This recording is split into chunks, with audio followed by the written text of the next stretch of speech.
Le président de la République Ismaël Omar Guelleh a accueilli ce matin à l'aéroport international de Djibouti le Premier ministre éthiopien Abiy Ahmed qui effectue une visite de travail de 24 heures à Djibouti placée sous les signes du renforcement des relations d'amitié, de coopération entre les deux pays, les deux peuples, frères, amis et voisins.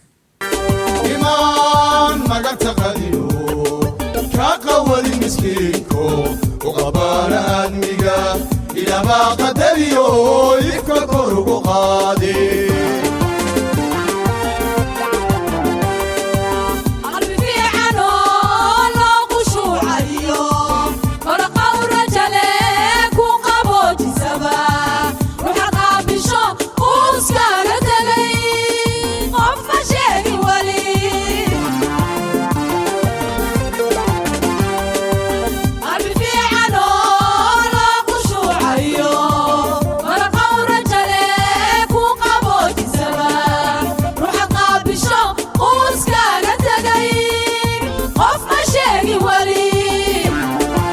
À sa descente d'avion, le Premier ministre éthiopien a été accueilli chaleureusement par le chef de l'État Ismaël Omar Guelleh ainsi qu'une importante délégation djiboutienne et éthiopienne qui attendait le Premier ministre éthiopien à sa descente d'avion.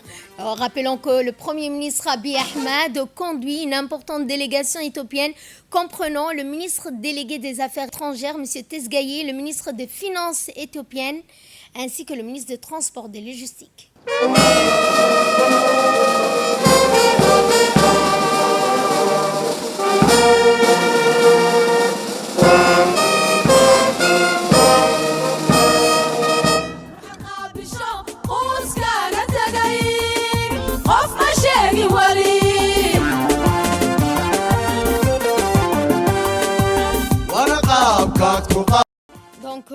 Plusieurs membres du gouvernement ont été présentés pour accueillir le Premier ministre éthiopien, dont le ministre des Affaires étrangères, de la coopération internationale, le ministre de la communication, le ministre du Travail, le ministre de l'économie, le ministre du Commerce, le président de l'autorité des ports et des zones franches, ainsi que l'ambassadeur de Djibouti en Éthiopie.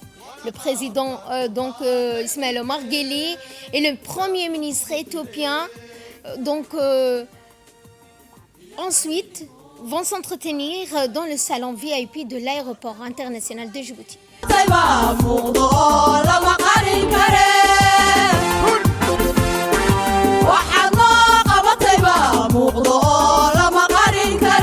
Le Premier ministre éthiopien a conduit une importante délégation comprenant le ministre des Affaires étrangères, le ministre éthiopien des Finances, le ministre des Transports et des Logistiques, le ministre de la Communication, le ministre éthiopien des Affaires sociales. Le conseiller du Premier ministre éthiopien était présent lors de cette journée qui ont donc assisté à cette journée en présence des deux chefs d'État. Ensuite, le président de la République Ismaël Omar Guelleh a eu un premier entretien avec le Premier ministre Abiy Ahmed, un premier entretien au salon VIP de l'aéroport. Cet entretien a servi de cadre aux deux parties pour procéder au passage en revue de l'ensemble des partenariats stratégiques en cours entre les deux nations aux économies complémentaires. Ce volet d'échange ont surtout porté sur les voies des moyens d'insuffler une dynamique encore plus soutenue dans l'exécution de programmes stratégiques de coopération étendus à tous les secteurs de développement durable entre les deux nations. L'entretien a permis ensuite aux deux dirigeants d'élaborer ensemble un inventaire global des projets de collaboration nouvelles susceptibles d'influer avec des intérêts et bénéfices partagés pour les deux pays.